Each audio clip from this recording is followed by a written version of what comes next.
Gak berasa saudaraku, kita masuk pada bagian yang terakhir dari seri firman Tuhan. Berkat pasti di keadaan tidak pasti. Saya akan menutup saudaraku seri firman Tuhan 1 bulan ini dengan mengatakan ini kepada saudara. Apa saja yang dikerjakannya dibuat berhasil. Apa saja yang diperbuatnya berhasil. Boleh nggak saudara? Kedangkan kedua tangan saudara seperti ini. Angkat tinggi-tinggi kedua tangan saudara seperti ini. Saya berdoa apa yang saya katakan ini bukan hanya sekedar judul firman. Tapi ini menjadi perkataan imanmu. Ini jadi doa. Apa saja yang dikerjakannya dibuat berhasil. Jadi. Boleh aminnya yang paling keras, tepuk tangannya yang paling meriah buat Yesus Tuhan kita. Dijadikan atas kehidupan saudara. Ternyata bukan apa saja yang didoakan yang Tuhan dengar dan Tuhan jawab. Tapi apa yang diperbuatnya. Itu sebabnya lihat kiri kananmu saudaraku. Senggol kiri kananmu, katakan ayo kerja. Ayo kerja. Harus kerja. Karena lewat kedua tangan ini Dia memberkati engkau. Saya akan mengajak saudara kita lihat yuk Kejadian pasalnya yang kedua, ayatnya yang keempat sampai ayatnya yang kelima. Ayat keempat ngomong gini saudaraku. Demikianlah riwayat langit dan bumi pada waktu diciptakan. Saya berhenti sampai di sini dulu ya. Kalau saudara membaca di dalam Kejadian pasal yang pertama, maka saudara akan mendapatkan itu adalah momen penciptaan. Itu momen di mana mandat diberikan. Tapi kalau saudara berjalan lagi dan saudara membaca di Kejadian pasal yang kedua, maka saudara akan menemukan itu adalah momen setelah penciptaan.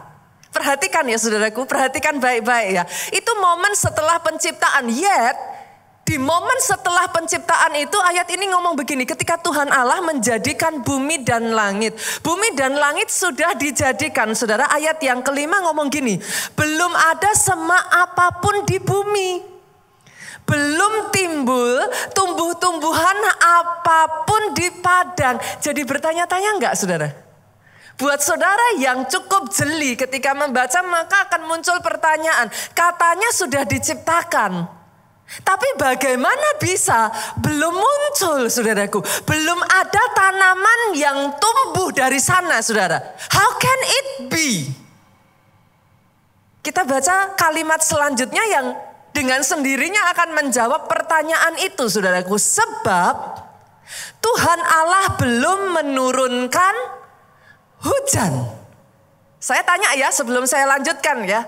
Ada dua penyebab saudara. Kenapa sudah diciptakan tetapi kok belum tumbuh? Yang pertama sebab Tuhan Allah belum menurunkan hujan. Pertanyaan saya jadi gini. Siapa yang berkuasa menurunkan hujan? Langsung ada jawabannya ya. Tuhan Allah. Dan gak berhenti sampai di situ. Ternyata belum tumbuh karena Tuhan Allah belum menurunkan hujan. Tetapi yang kedua, dan belum ada orang untuk mengusahakan tanah itu. Ayat ini menarik loh saudaraku buat saya. Kenapa? Karena sudah diciptakan. Bagaimana belum tumbuh? Tapi dari ayat ini kita bisa melihat hasil baru akan muncul setelah ada hujan. Tuhan Allah menurunkan hujan. Hasil baru akan muncul kalau ada orang yang mengerjakan, mengusahakan. Boleh enggak? Saya ganti begini saudaraku. Hasil baru akan muncul. Berarti kalau kau mau berhasil, kau butuh dua hal ini. Yang pertama, hujan itu harus turun. Tapi siapa yang bisa nurunin hujan? Sadari dalam kehidupan kita ini ya saudaraku. Hanya Tuhan yang punya kuasa untuk menurunkan hujan atas hidupmu. Oh enggak bisa enggak saudara. Kalau kau mau berhasil, kau harus menyadari satu prinsip yang pertama ini dulu. Kalau kita mau berhasil, kita butuh hujan yang diturunkan dari langit. Hanya Tuhan yang bisa menurunkan hujan berkat itu atas kehidupanmu. Tapi yang kedua, saudaraku, kalau saudara mau berhasil, taruh satu tangan saudara di dada saudara seperti ini dan katakan, saya harus bekerja. Saya harus bekerja. Baru kalau dua hal ini, dua elemen ini ada, maka hasil akan muncul. Inilah yang saya sebut sebagai syarat dari great multiplication, saudaraku. Karena bahkan setelah diciptakan sekalipun, Pak, tumbuhan itu dikatakan belum ada. Sampai hujan itu turun, sampai ada orang yang mengerjakannya. Hari ini saya berdoa, ada orang-orang yang di tempat ini yang dipakai Tuhan untuk mengerjakannya. Oh yes. Dan kalau berbicara tentang kerja ya saudaraku, baru saja tadi kita bicara ayo kerja, saya harus bekerja. Bicara soal kerja saudara, pertama belajarlah untuk bekerja keras dulu. Tapi setelah itu bolehkah saya memperkenalkan yang kedua saudaraku? Bekerjalah dengan hikmat. Saudara harus belajar bekerja keras terlebih dulu saudaraku. Sebelum saudara mempelajari cara kerja yang lain, belajarlah bekerja keras lebih dulu. Tapi setelah itu saudaraku, belajar bekerja dengan hikmat. Pengkhotbah 10 ayatnya yang ke-10 ngomong gini. Menarik sekali ayat ini. Jika besi menjadi tumpul dan tidak diasah, maka orang harus memperbesar tenaga. Kita sedang berbicara tentang apa saudaraku? Kerja. Betul ya? Katakanlah orang bekerja dengan besi. Kira-kira apa ya? Penebang pohon boleh? Boleh ya? Dia pakai kapak. Kapak pakainya besi, saudaraku. Nah, ayat ini ngomong kayak gini. Kalau besi jadi tumpul, seorang penebang pohon, kalau dia menebang dengan kapak yang tumpul, maka dia harus butuh tenaga yang lebih besar. Pastor, ayat ini sebenarnya bicara soal apa sih? Kita lanjutkan ya. Yang terpenting untuk berhasil adalah hikmat. Jadi ayat ini sedang berbicara tentang bagaimana kau bekerja dengan hikmat. Kalau dalam hidupmu sama-sama bekerja, tapi Pak, hikmatnya nggak pernah diasah. Akhirnya kalau nggak diasah, apa yang terjadi? Tumpul. Tidak terbukakan pemikiran-pemikiran. Ayat ini berkata, kalau demikian, maka orang itu harus memperbesar tenaga. Artinya saudaraku, kalau engkau bekerja tanpa hikmat, kau keluar tenaganya besar, lebih repot Pak, tapi hasilnya kecil. Ayat ini ngomong, belajarlah mengasah hikmat. Ketika kau di hikmat itu diasah dalam hidupmu ya saudaraku, hal-hal yang tadinya tidak terpikir kau bisa melakukan sebelumnya. Sesederhana apa saudara? Sama-sama loh kopi pinggir jalan saudara beli harga 5.000. Starbucks aja kasih merek dari Amerika gitu aja saudaraku. Saudara beli 10 kali lipat. Berapa banyak di sini yang sama seperti saya suka leker pinggiran jalan saudara? Yang diputer itu loh saudara. Kau pernah makan gak? Leker jadul pernah ya? Itu saudara beli berapa sih harganya? Di Jakarta saya beli terakhir masih dapat lah 2.000 saudaraku. Tapi begitu saudara jadikan the crepes, harganya sudah berapa saudara? Saudara bisa mengerti yang saya maksudkan? Itu sebabnya saudaraku, asahlah hikmat. Bekerjalah dengan hikmat. Berbicara soal hikmat ini saudara, sama-sama kalau saudara bekerja. Izinkan saya mengatakan ini. Belajar untuk mengelola keuanganmu dengan hikmat. Belajar jadi wise manager. Dan ini alkitabiah loh saudara. Saya ajak saudara kita baca ya. Kejadian pasalnya yang pertama ayat 28. Saya menarik saudara di awal penciptaan terlebih dulu. Supaya saudara ngerti sebenarnya gambaran Tuhan tentang manusia tuh kayak apa sih. Tuhan tuh maunya kita tuh gimana gitu. Kejadian 1 ayat 28 Januari kemarin kita sudah belajar. Betul ya? Yuk kita baca sama-sama ya. Allah memberkati mereka. Jadi sejak dari awal buat saudara yang bertanya-tanya dalam hatimu, Pastor, apakah hidup saya dikutuk ya? Kok saya jadi kayak begini ya?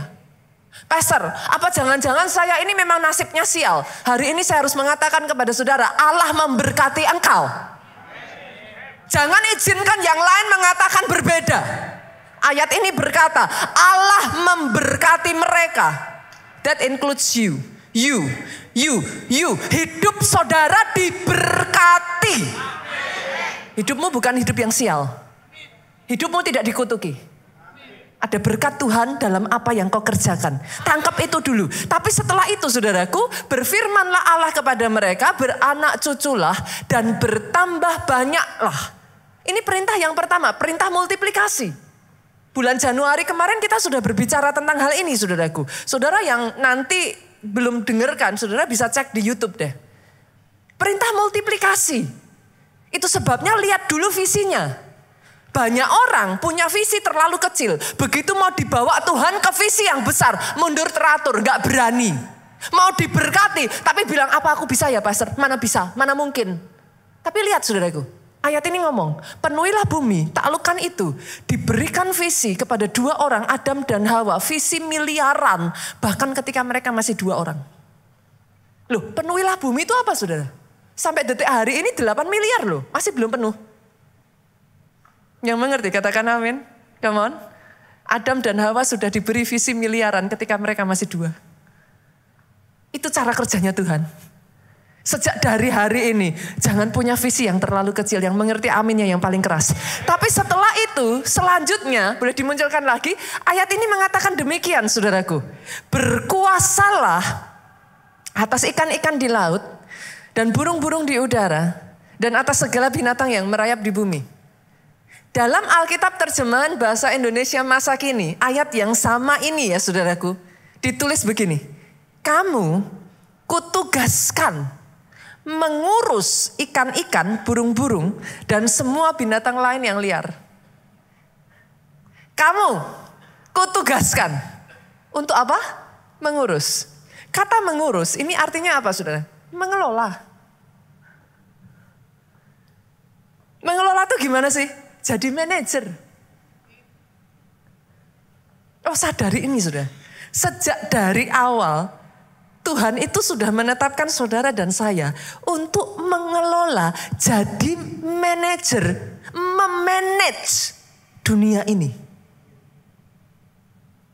Oh saya berdoa saudara bisa tangkap ini loh. Saya berdoa saudara bisa tangkap rema ini. Karena sejak dari awal, ini kata kuncinya.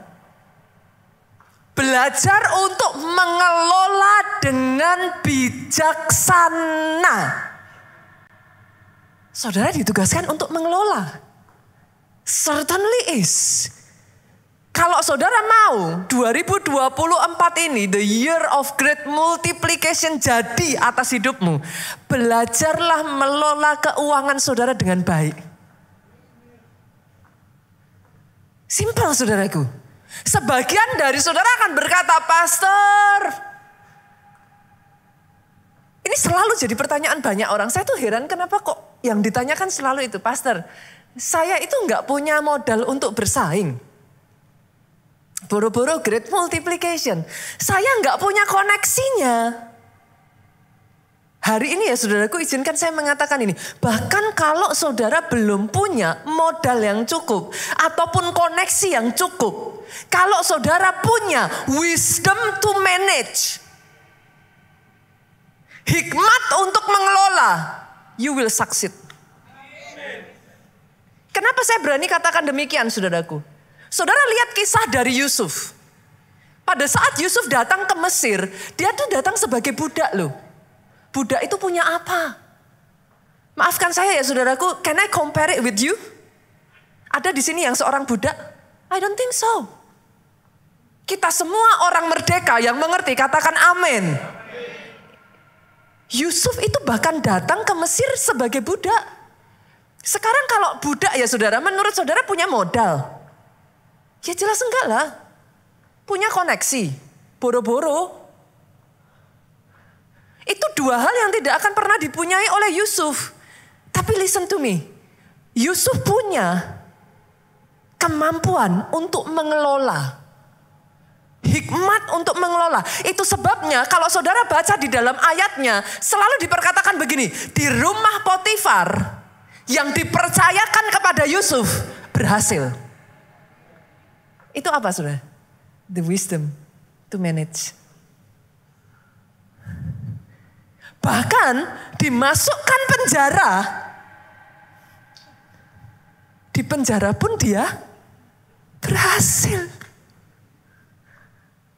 Yang mengerti aminnya yang paling keras. Banyak orang mengandalkan modal. Saya tidak menyalahkan saudara untuk itu loh saudara. I can understand. Banyak orang mengandalkan koneksi, Boel. Saya harus mengatakan kepada saudara, kunci keberhasilan sudah Tuhan taruh dalam hidupmu. Engkau ditentukan untuk menjadi seorang pengelola. Oh yes, yang perlu kau lakukan, belajar. Jangan bandingkan dirimu dengan si A, si B, si C.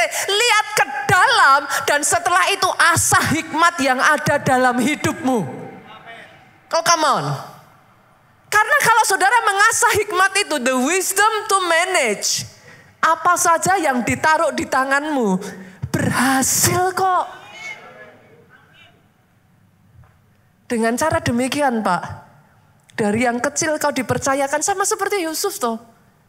Di rumahnya Potifar dia dipercaya, di penjara dia dipercaya. Lama-kelamaan saudaraku, dia dipercayakan istana. You don't have to have one yet. Saudara nggak perlu punya satu istana dulu. Tapi kalau saudara tahu bagaimana cara mengelola supaya satu istana itu berhasil, engkau akan dipercayakan istanamu sendiri. Oh aminnya yang paling keras. Saya berdoa ya hari ini ya saudaraku, belajar melihat surpass, melampaui dirimu. Di dalam dirimu dia sudah taruh DNA itu, yang mengerti aminnya yang paling keras. Hari ini yang perlu kau lakukan asah, asah, asah, asah. Jangan hanya berdiam, mulai dengan hal yang simple. Saya harus bekerja. Saya harus bekerja. Itu hal yang sangat-sangat simpel saudaraku. Dimulai dari kita bekerja. Tapi setelah kita belajar ya saudara untuk memanage. Nah setelah kita belajar untuk memanage, dengar ini saudaraku. Kenapa? Kenapa kok memanage ini menjadi satu hal yang sangat krusial? Karena segala sesuatu yang tidak dimanage dengan baik, tidak dimanage dengan bijaksana Bu, akan habis. Saya jamin ya saudara, saudara dapat warisan besar sekalipun ya, tidak dikelola, habis kok. Pernah dengar cerita orang-orang yang mendapat lotre? Nah, secepat itu naiknya, secepat itu hancurnya.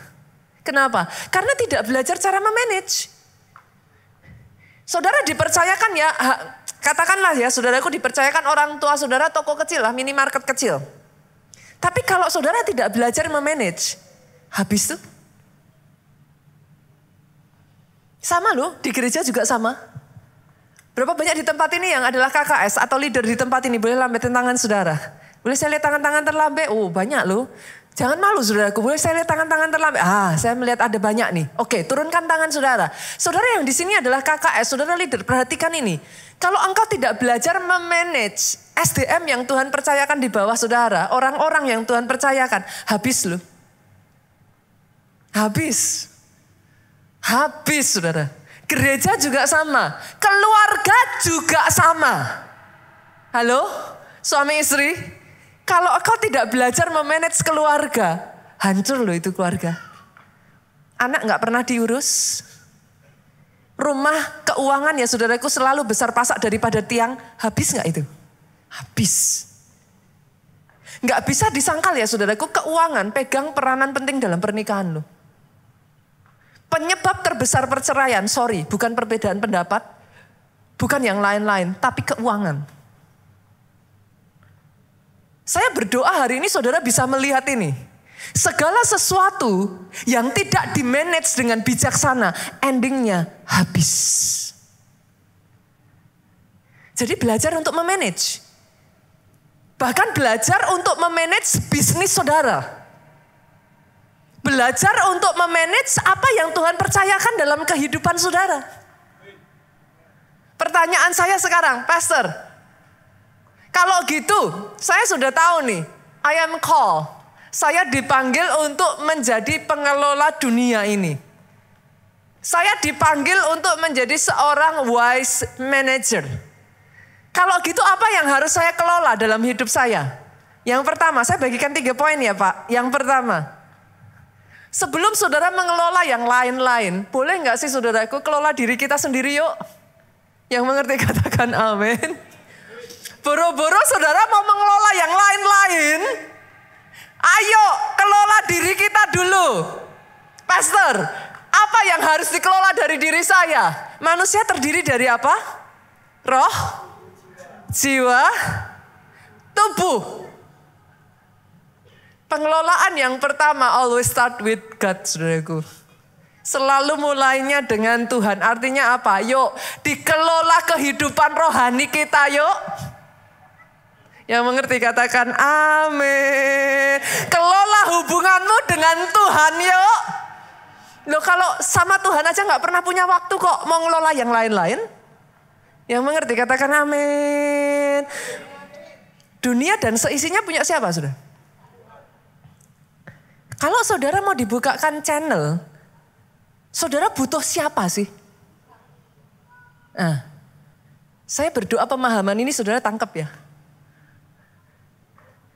Banyak orang Kristen salah loh. Punya waktu buat si A, si B, si C, si D, si E, orang terpengaruh, terkenal ini, orang ini, itu apa. Enggak punya waktu untuk yang empunya bumi dan seisinya. Yang bisa buka channel dan semuanya atas hidup saudara. It has to start with God. Gereja kita saudaraku, keluarga Allah, itu sengaja didesain, buat saudara yang datang ke tempat ini dan berpikir keluarga Allah ini hanya gereja di hari Minggu, saudara salah. Kita ini melalui kerepotan yang begitu banyak loh. Saya tuh kadang ditanyain orang, Pastor apa enggak repot? Pol, saudaraku. Jauh lebih mudah apabila gereja itu cuma hari Minggu titik, habis itu bye-bye. Dikiranya komsel itu gampang saudara. Ngemesin loh, ketemu orang yang sama tapi nyebelin tuh ngemesin loh saudaraku. Loh gak segampang itu. Saudara pikir mengadakan pondok Daud itu tidak repot? Repot. Tapi tahukah saudara, saya ingin mengajak saudara ketika saudara menjejakkan kaki di keluarga Allah, saya berharap saudara mengerti. Keluarga Allah bukan gereja yang hanya seminggu sekali. Hari Minggu saudara pulang, bye-bye, besok Minggu saudara datang lagi. No. Gereja kita mendesain yang namanya skema perjalanan rohani. SPR saudaraku. Ini sudah ada sejak saya ada di keluarga Allah lah saudaraku. Kayak forever gitu. Tapi gak banyak dari kita yang ngerti. Skema perjalanan rohani boleh dibuka? Seperti apa? Pertama kali saudara datang ke keluarga Allah, ada sebagian dari saudara yang mungkin sudah terima Yesus. Saya tidak menyangkal saudaraku yang namanya perpindahan gereja terjadi. Udahlah saudara, jangan ribut soal memindahkan domba dan lain sebagainya. Domba tidak pernah dipindahkan, dia lompat sendiri. Gitu aja saudaraku. Yang mengerti katakan amin. Gembala sidang di tempat ini gak ada cari-cari satu-satu terus kemudian ditarik-tarik. Gak ada. Lompat sendiri, makan di situ sendiri saudaraku. Yang mengerti katakan amin. Jadi sudahlah, sudah gak usah ngeributin yang soal itu saudaraku. Yang pertama ketika saudara masuk, pastikan dulu saudara benar-benar sudah diselamatkan. Banyak orang Kristen, saudara mungkin pindah dari satu tempat ke tempat lain. Tapi setelah itu yang tidak saudara pastikan keselamatan dalam hidupmu. Kenapa saya katakan demikian? Banyak orang Kristen kalau ditanya ya, jujur ditanya ya. Kamu yakin gak? Nanti satu kali kamu pulang, kamu masuk surga. Memangnya boleh yakin ya? Nah, berarti saudara bahkan belum yakin dengan keselamatan saudara. Itu sebabnya saya ajak saudaraku yang pertama, pastikan keselamatan lebih dulu. Setelah itu apa, Pastor? Baptis yuk. Baptis yuk. Setelah itu saudara digabungkan. Mulai belajar saudaraku, komit ibadah dulu boleh nggak saudara? Harus di-manage loh. Karena setiap orang punya kesibukan. Itu sebabnya kenapa saya mengatakan sebelum kita manage yang lain-lain, manage diri kita dulu. Dimulai dari roh kita. Nah kalau roh itu urusan gereja saudara. Yang mengerti katakan amin. Urusan gereja itu bukan entertainment. Ini tambahan aja saudaraku. Tapi urusan gereja, saudara datang di gereja. Roh saudara harus bertumbuh. Yang mengerti aminnya yang paling keras. Kalau saudara di dalam gereja dan roh saudara tidak bertumbuh, something is wrong. Karena fungsi sebuah gereja adalah untuk supaya rohmu bertumbuh. Itu sebabnya yuk gabung dulu dalam ibadah minggu. Senggol kiri kanan, komit ya. Karena kadangkala nggak bertumbuh rohnya, simple. Saudara di rumah ada di sini yang punya tanaman, boleh lambaikan tangan? Oke, ada ya, ada. Hanya satu aja. Nggak, yang lain nggak ada, di Jakarta jarang yang punya tanaman. Saya pikir apa Jakarta lain ya sama di daerah gitu kan saudaraku. Nah, bagi saudara yang punya tanaman, bisa nggak sih saudara seenak hatinya? Hari ini saudara mood nih disiramin. Oke, minggu depan saudara nggak mood, nggak disiramin. Terus saudara bilang, kenapa ya tanaman saya kok nggak hidup? Ada yang, itu kan jawabannya mudah toh saudara. Kenapa? Lah yang nggak disiramin secara konsisten kan? The same. Roh saudara juga sama. Hari ini saudara ibadah, disirami, dia mekar. Besok minggu depan saudara nggak mood, nggak disirami, dia mati. Ya sudah toh saudaraku. Yang mengerti katakan amin. Berarti yang kedua apa saudaraku? Komit dulu ya, ibadah minggu ya. Setelah itu komit komsel. Pastor, saya tuh udah sibuk, masih ditambah dengan komsel. Komsel orang-orangnya nyebelin. Tahukah saudara, gereja itu memang didesain sama Tuhan, besi menajamkan besi. Kalau saudara nggak mau gesekan, lah ya salah tempat toh saudara. Loh, coba renungkan perkataan saya. Banyak orang keluar dari gereja karena nggak kuat gesekannya. Tuhan maunya memang digesek. Terus gimana? Saudara bisa mengerti yang saya maksudkan? Gesekan itu perlu. Salah paham itu perlu. Bertemu dengan orang-orang yang nyebelin itu berkat. Lah gimana saudara? Dengan cara itulah, dari situ ya saudara itu belajar untuk mengatasi masalah, belajar untuk bertabrakan.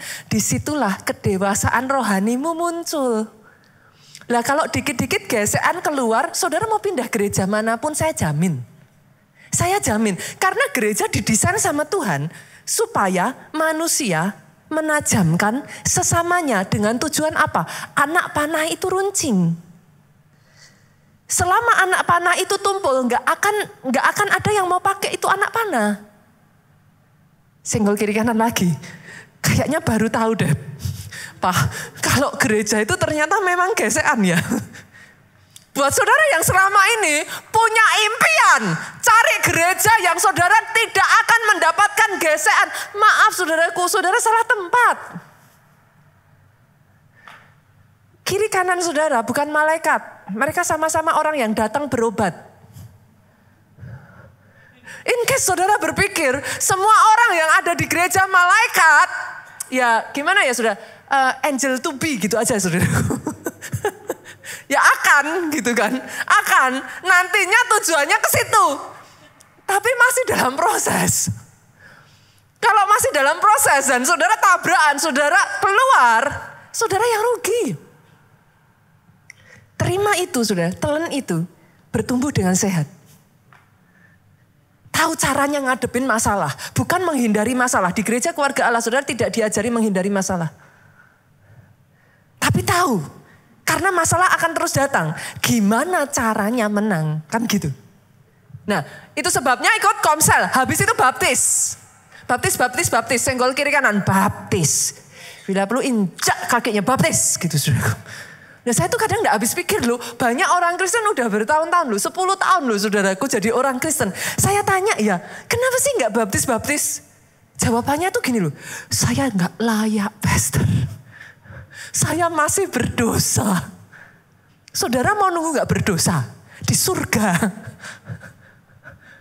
Loh, selamanya loh jujur loh saudara. Adakah di sini sekalipun saudara sudah jadi orang Kristen 20 tahun yang gak pernah berbohong? Hah? Coba senggol kiri kanan dong. Kita sesama orang berdosa. Loh ya, mau bohong putih, mau bohong apapun adalah bohong. Dan selama bohong itu, anak kecil aja tahu. Bohong itu. Anak sekolah minggu aja tahu kok.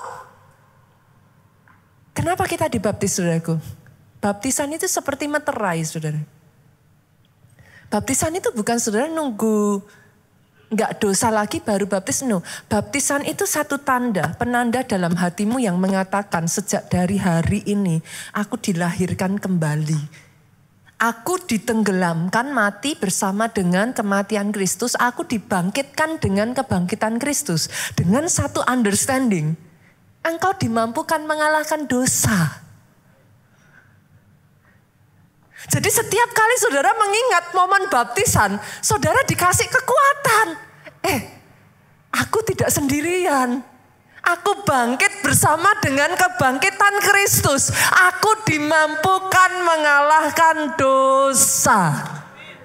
Oh aminnya yang paling keras. Setelah itu saudaraku lanjut som. Boleh gak sih dengan bangga dong? Atau nanti saya jadi sakit hati ya saudara. Berapa banyak yang sudah ikut som? Gak sakit hati kok saudaraku. Cukup banyak ya. Puji Tuhan saudaraku. Kenapa som? Som itu menumbuhkan akar supaya saudara tahu dasar kekristenan. Jadi nggak gampang goyah. Nanti kalau saudara nggak belajar, yang terjadi gini. Katanya si A, katanya si B, katanya si C. Nggak habis-habis saudaraku. Tahukah saudara, gereja itu ada dua. Gereja universal dan gereja lokal. Gereja universal saudaraku, seluruh dunia ini itu berbeda-beda doktrin dan pengajarannya. Itu sebabnya saudara harus memahami. Satu dengan yang lain itu berbeda. Saudara nggak bisa, kepengen durian, ada rambutnya, punya rasa jeruk, nggak bisa. Itu monster saudara. Ketika saudara masuk di dalam sebuah gereja, mereka nanti akan mengajarkan di gereja itu apa yang dipercaya. Kalau saudara memilih di sana, bertumbuhlah dan pegang apa yang dipercaya di sana. Saudara nggak bisa, lah itu katanya. Memang masing-masing punya kepercayaan yang slightly different, saudaraku. Tapi Yesus tuh ngomong gini, selama dia mengaku Yesus Kristus itu Tuhan, kita bersaudara. Yang mengerti aminnya yang paling keras. Karena nanti doktrin tentang Roh Kudusnya bisa berbeda. Doktrin tentang baptisannya bisa berbeda. Doktrin tentang akhir zamannya bisa berbeda. Ini saya being fair ya saudaraku. Supaya saudara memahami ya. Ketika saudara masuk dalam sebuah gereja, saudara sudah mengerti. Itu sebabnya ikuti somnya. Sekolah orientasi melayani. Saudara dipersiapkan sehingga saudara punya dasar kekristenan yang kuat. Next, berikutnya encounter. Nah, encounter di gereja kita ini saudaraku, kita mengajarkan bagaimana saudara keluar dari masa lalu. Satu orang, maksimal 2 orang itu punya satu konselor saudara. Karena banyak orang Kristen, jadi orang Kristen, tapi ekornya masih dipegang. Akhirnya nggak bisa bebas. Dia jadi orang Kristen tapi masih berdiri di 2 pijaan. Nggak pernah bisa saudaraku. Encounter membantu saudara untuk keluar dari itu. Yang berikutnya ESBC. ESBC itu Elite Soldier Bootcamp saudaraku. Saya baru saja kemarin ya saudara, anak saya juga sekian waktu yang lalu ikut ESBC saudara. Itu dilatih. Banyak orang Kristen, maaf ya saudara, zaman sekarang ini kan zaman generasi stroberi itu. Nah orang Kristennya tuh juga banyak yang stroberi, imut-imut tapi rapuh gitu saudara. ISBC ini mengajarkan kepada kita, ayo jadi orang Kristen yang kuat.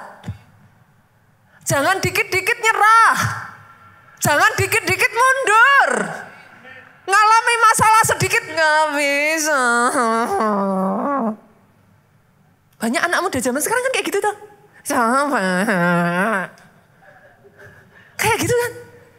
Saya tuh kadang suka ngobrol sama anak saya. Masih kecil kok sudah capek. Gimana kalau sudah besar saya bilang. Loh, anak zaman sekarang coba disuruh ngerjain PR, jawabannya apa? Bener kan? Nah, ISBC ini mendesain itu saudaraku. Akhirnya saudara dididik.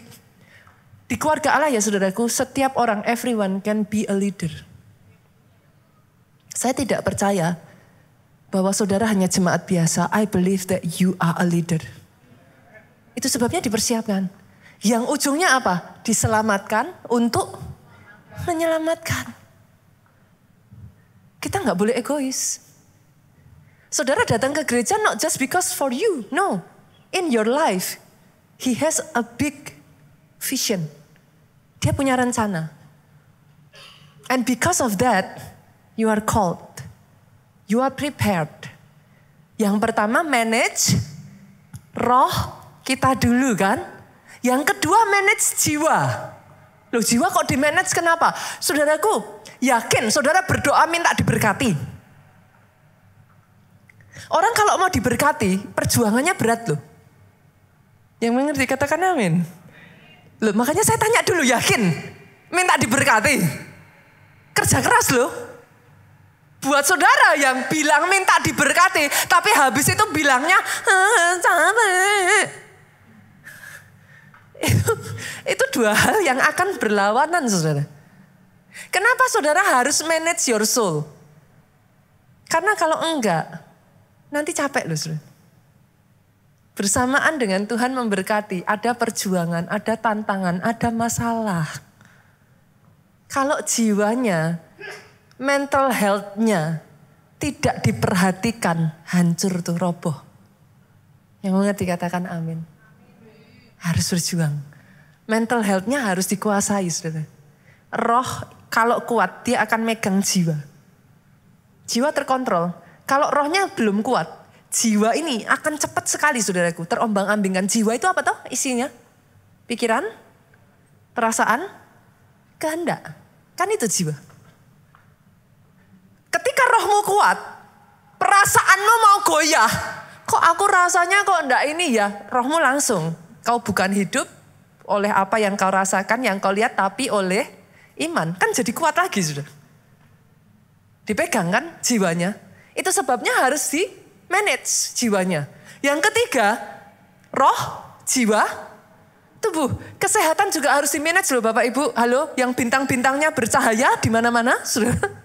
Laporannya saudara cek darah banyak bintangnya. Senggol kiri kanan harus di manage. Ayo dimulai dari hal simple. Tidurnya. Oke, tidurnya. Mulai hal simple berikutnya lagi. Yang masuk dalam tubuh ini loh saudaraku. Makanan kita. Simple lagi saudara, exercise. Harus di manage kan? Nah, tadi kita bicara soal apa? Bekerja kan? Nah, saya tuh belajar saudaraku. Kita juga harus memanage pola kerja kita saudara. Di Jepang mereka itu saya belajar sesuatu yang unik. Mereka punya, mungkin banyak di antara saudara yang pernah dengar ya. Mereka punya satu filosofi yang namanya Ikigai. Pernah dengar gak ya? Ikigai, pernah ya? Pernah dengar ya? Sebagian pernah dengar. Ikigai ini basically adalah satu filosofi tujuan hidup saudara. Mereka percaya bahwa jangan hanya bekerja untuk cari uang. Tapi mereka percaya kalau engkau bekerja, kerjakan apa yang kau cintai. Nah, langsung aja ya, saya jam aja ya, biar cepat ya. Ikigai itu dibelah menjadi 4 irisan, saudara. Yang pertama, kerjakan apa yang kau sukai. It's your passion. Itu jadi passionmu. Kalau engkau mengerjakan apa yang kau sukai, gak capek gitu saudara. Karena jadi bermakna. Yang kau kerjakan itu kayak dinikmati. You can enjoy it. Yang kedua, irisan yang kedua, ikigai itu percaya bahwa kerjakan apa yang kau kuasai. Beda antara yang kau sukai dengan yang kau kuasai. Tetapi akan luar biasa sekali kalau kau menguasai yang kau sukai. Nah, di situ saudara jadi master. Saudara jadi expert. Karena sudah disukai, setelah itu kau menguasai yang kau sukai. Yang ketiga, kerjakan yang bermanfaat bagi orang lain. Banyak orang yang idealis ngomong gini sama saya, terserah, yang penting kan saya suka. Orang lain urusan belakang, gak bisa saudara. Saudara bekerja bukan hanya untuk diri saudara sendiri. Tapi saudara bekerja supaya apa yang kau kerjakan bermanfaat untuk orang lain. Itulah yang namanya jadi berkat. By the way, saya tuh menemukan saudaraku satu prinsip yang unik. Instagram, sosial media punya hukum ini. Banyak orang di dalam sosial media ngejar follower, tapi nggak dapat. Tapi yang harus dikejar itu reach. Reach itu apa toh? Seberapa kau jadi berkat buat orang lain?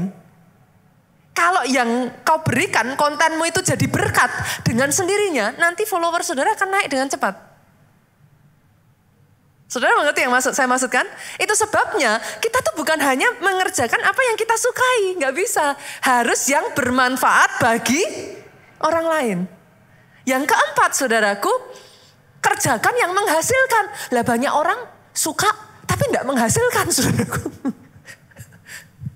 Contoh ya, ada orang yang suka hobinya apa? Binatang. Tapi setiap kali binatangnya mau dijual nangis. Jangan, jangan. Lah akhirnya rumahnya penuh saudaraku.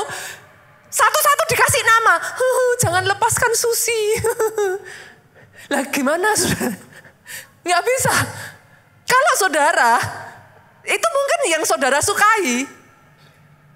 Tapi kan nggak bisa menghasilkan. Lah lama-lama kan akhirnya menguras toh. Dana saudara habis lah, si Susi, si siapa nanti namanya. Saudara satu-satu kan akhirnya nggak bisa saudaraku. Nah, ikigai mengajarkan kita seperti ini saudara. Belajarlah mengerjakan yang kau sukai. Temukan the passion in your life. Setelah itu master it. Kuasai. Dan temukan cara apa yang kau lakukan itu jadi berkat buat orang lain. Kalau saya ditanya ya, Pastor, kenapa Pastor melakukan yang Pastor lakukan saat ini? Saya tidak melakukan yang saya lakukan karena saya istrinya Pak Jo, sudah. Dan banyak orang kan sukanya gitu ya. Nggak suka, tapi dilakukan akhirnya terus tertekan. Saya melakukan yang saya suka, yang saya lakukan ini, saudaraku, adalah karena since the very beginning, I love it. Sejak awal saya itu sadar saudaraku, saya ada sebagaimana saya ada karena perjuangan orang-orang dalam kehidupan saya. Dan saya kepengen bisa gantian memberikan itu kepada orang lain. Dulu ada orang yang mempercayai saya yang bukan siapa-siapa. Mereka memperjuangkan saya sampai saya ada hari ini. Hidup saya diubah. Saya yang tadinya miserable. Saya yang tadinya bahkan berpikir akan bunuh diri. Saya yang tadinya dianggap tidak ada gunanya. Anak rata-rata biasa. Tapi hari ini saya ada sebagaimana saya ada. Karena saya jumpa Yesus saya. Saya berdoa lewat hidup saya. Saudara-saudara juga bisa berjumpa dengan sahabat baik saya. Hidupmu diubahkan, karaktermu diubahkan, kau jadi orang yang kuat. Akhirnya hidupmu jadi berguna buat orang lain. Bukankah itu hidup yang menyenangkan, saudaraku? Karena hidup kita berarti. Dan yang terakhir, apa yang kita lakukan ini menjadi saluran berkat Tuhan dalam hidup kita. In the end, diberkati, jadi berkat. Doa saya itu yang jadi atas hidup saudara. Manage diri kita dulu, itu yang pertama. Yang kedua apa, Pastor? Yang kedua, saudaraku, manage your team. Salah satu orang yang pernah hidup di dunia ini, orang paling kaya yang pernah hidup di dunia ini namanya Salomo, saudara. Yang tidak banyak diketahui oleh banyak orang Kristen adalah Salomo itu seorang manajer yang luar biasa. Saya bukakan ya. Oke, kita lihat yuk. 1 Raja-Raja 4 ayat 1 sampai 7. Ini nggak banyak orang memperhatikan, saudaraku. Maka Salomo menjadi raja atas seluruh Israel. Begitu dia jadi raja, lihat. Inilah para pembesarnya. Salomo itu nggak ngawur, saudara, langsung dibagi. Asarya bin Sadok menjadi imam. Dia menempatkan orang-orang pada posisi yang tepat. Elihoref dan Ahia, anak-anak sisa, menjadi panitera negara. Lanjut ya. Yosafat bin Ahilud menjadi bendahara negara. Saudara bisa ngeliat gak nih? Struktural dibentuk. Benaya bin Yoyada menjadi panglima. Ini enggak main-main. Saudara nanti ya kalau punya waktu di rumah ya, selidiki deh siapa orang-orang ini. Nanti saudara akan melihat Salomo memilih best of the best untuk ada di tempatnya masing-masing. Ngeri, nyenengin saudaraku. Belajar firman itu nyenengin. Saya lanjutkan lagi ya. Abiatar menjadi imam. Asarya bin Natan mengawasi para kepala negara, daerah. Lihat ini sudah. Sabut bin Natan seorang imam menjadi sahabat raja. Ahisar menjadi kepala istana. Nah ada nih. Adoniram bin Abda menjadi kepala Rodi. Salomo punya 12 orang kepala daerah atas seluruh Israel yang harus menjamin makanan raja dan seisi istananya. Adalah tanggungan tiap kepala daerah untuk menjamin makanan selama sebulan dalam setahun. Saudara bisa ngeliat ya, ditata dengan rapi saudara. Nggak ngawur. Bolehkah saya mengajak saudara, manage your team? Pastor, saya nggak punya tim. Kerja sama tim tuh nyebelin. Banyak orang kan akhirnya salah ya. Berapa banyak di zaman dulu saya menemukan polanya gini. Kalau nggak saya nggak bisa. Pernah ketemu saudaraku generasi sebelumnya mungkin. Selalu ngomongnya gini. Kalau bukan saya yang jaga, berantakan. Harus saya. Kalau saudara mau jalan cepat, satu orang oke. Tapi kalau mau jalan besar saudaraku, dibawa besar, nggak bisa satu orang. Kebayang nggak? Saya khotbah, sebelumnya saya WL, terus sambil WL, saya main musik. Sebelum main musik, saya turun ke bawah saudaraku. Saya nyalami saudara, shalom, shalom. Saya nggak bisa kebayang loh saudaraku. Itu kalau nggak uban, saya cepat keluar ya saudara. Saudara ngerti yang saya maksudkan? Teamwork. Dan kalau saudara mau besar, saudara harus belajar melatih dan memanage tim di bawah saudara. They have to be able to do what you can do, even better. Oh yes. WL yang ada di sini ya saudaraku, kenapa saya nggak WL? Mereka WL yang lebih baik daripada saya. Yang mengerti amennya yang paling keras. Dan saya bangga. Karena mereka WL yang lebih baik daripada saya. Saya bangga karena di gereja kita ada orang-orang yang memainkan peralatan musik dengan luar biasa. I don't have to be everything. Yang mengerti amennya yang paling keras. Itu sebabnya kalau saudara mau dibawa Tuhan besar, manage your team. Spend time. Besarkan mereka, latih mereka, tularkan DNA saudara kepada mereka. Kalau enggak nanti mereka belajar DNA-nya yang lain. Bolehkah saya juga mengatakan, manage your kids. Tularkan DNA saudara kepada anak-anak saudara. Pastor, apakah pastor enggak boleh kita punya suster? Boleh. Apa pastor enggak boleh kita punya ART? Boleh. Jadikan ART dan suster saudara, tim saudara. Loh, come on. Jadikan anak-anak saudara, tim saudara. Jangan pisahkan mereka. Jangan menganggap anak kecil tahu apa. Enggak. Sejak dari kecil ceritakan kepada mereka. Apa yang saudara kerjakan? Tularkan kesenangannya itu saudaraku. Ceritakan kepada mereka betapa asiknya mengerjakan yang kau kerjakan. Teamwork. Jangan kerja sendiri. Dan karena ada teamwork, saudaraku lihat. Bukan hanya teamwork, hebatnya Salomo. Salomo itu bukan hanya kerja internalnya yang kuat. Dia kerja eksternalnya. Dia bangun jejaring. Saking hebatnya istrinya 1000 saudaraku. Jangan ditiru, senggol kiri kanan. Itu bukan untuk ditiru. Loh, tapi itu jejaring. Itu cara dia mengamankan negara. Udah daripada perang, ambil satu istri. Daripada perang, ambil satu. Loh, kan zaman itu saudaraku. Tapi jangan ditiru ya, Bapak Ibu. Kata Pastor Nita nanti dipotong gitu. Jangan. Tapi Salomo itu mengembangkan jejaring. Bagaimana saya tahu? Kalau waktu saudara lihat ya, nanti kalau saudara baca ya, pada saat Salomo hendak membangun istana dan bait Allah ya, dia pakai Hiram, saudara. Kenapa dia nggak pakai punyanya dia sendiri? Dia pakai yang namanya Hiram. Siapa Hiram? Hiram ini temannya Daud. Ini adalah orang yang disebut Daud sebagai ahlinya kayu, saudara. Hiram itulah yang menyediakan aras Libanon untuk pembangunan bait suci Salomo. Jangan takut yuk kerjasama dengan orang lain. Yang mengerti katakan amin. Jangan hanya saya. Yang lain gak bisa. No.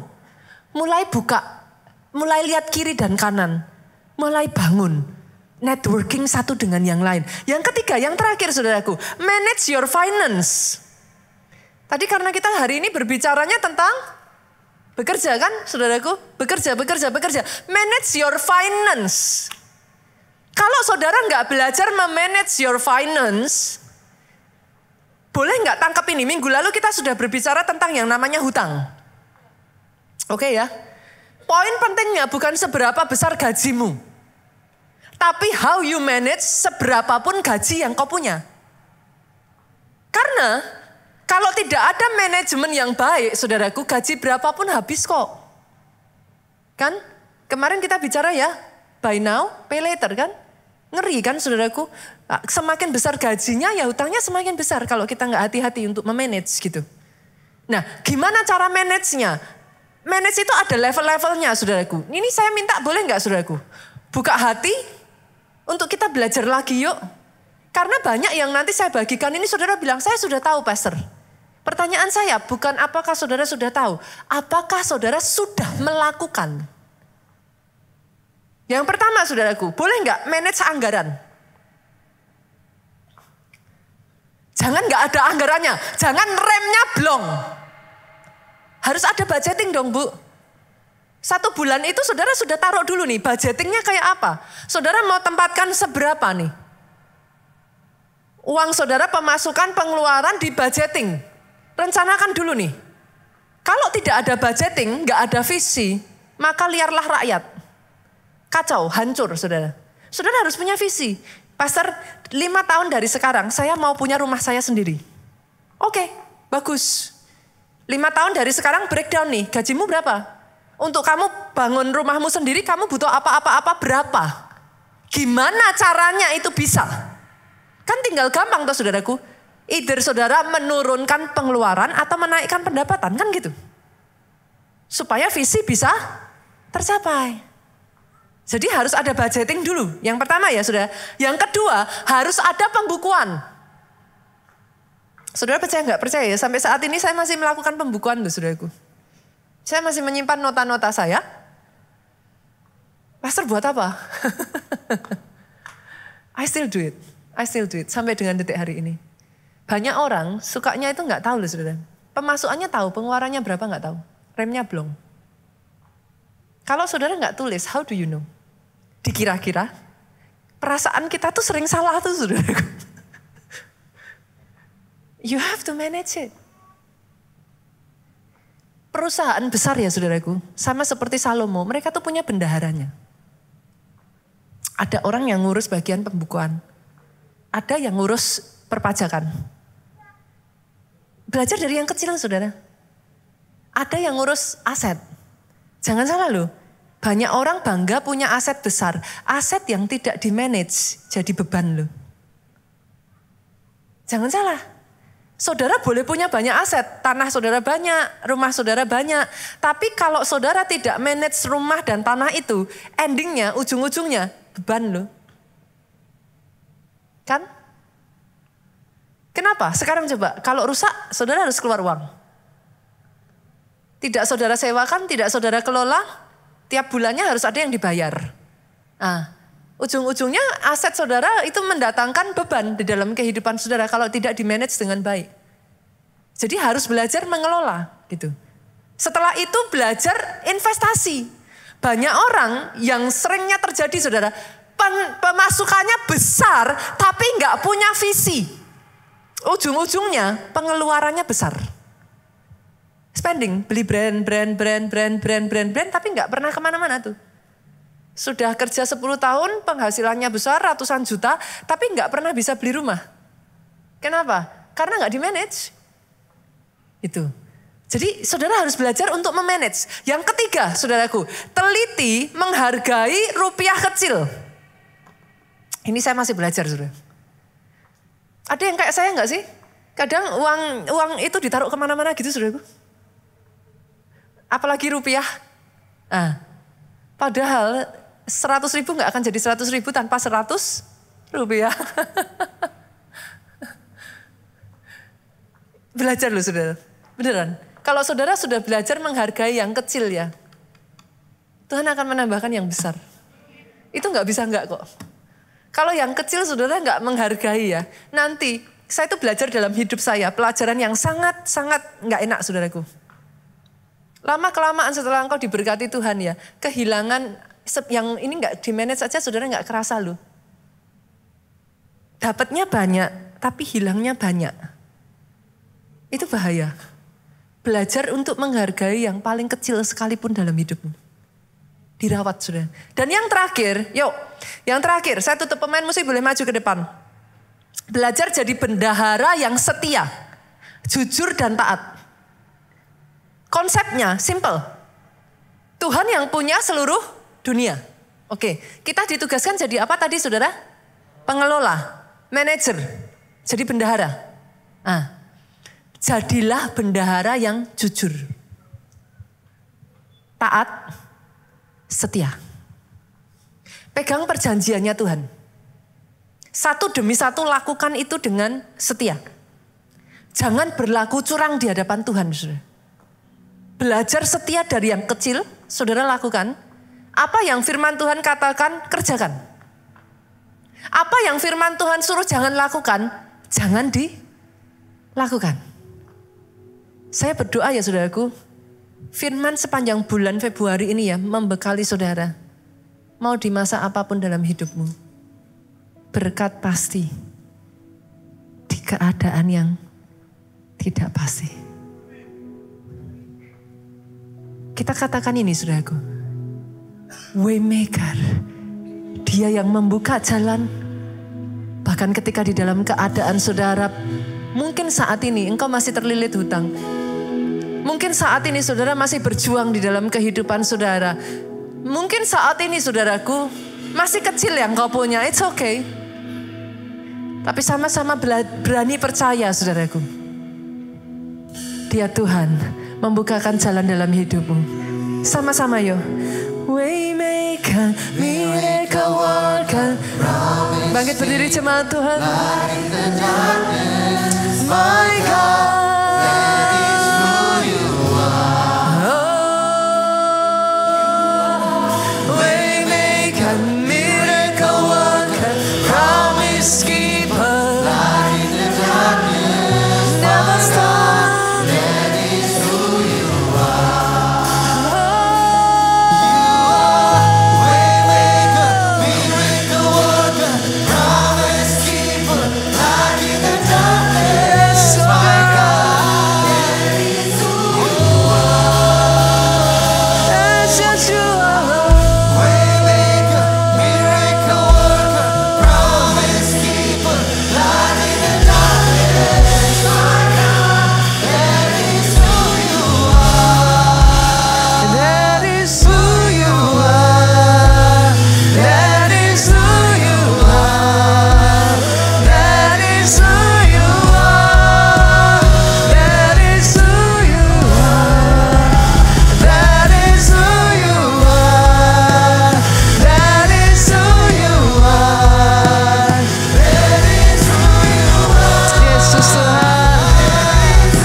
katakan saudaraku. Waymaker, promise keeper, my God, that is who you are. Sorak-sorak yang paling meriah buat Raja di atas segala raja. Angkat kedua tanganmu saudaraku. Diberkatilah saudara oleh Tuhan. Diberkatilah keluargamu oleh Tuhan. Apa yang dikerjakan kedua tangan ini dibuatnya berhasil.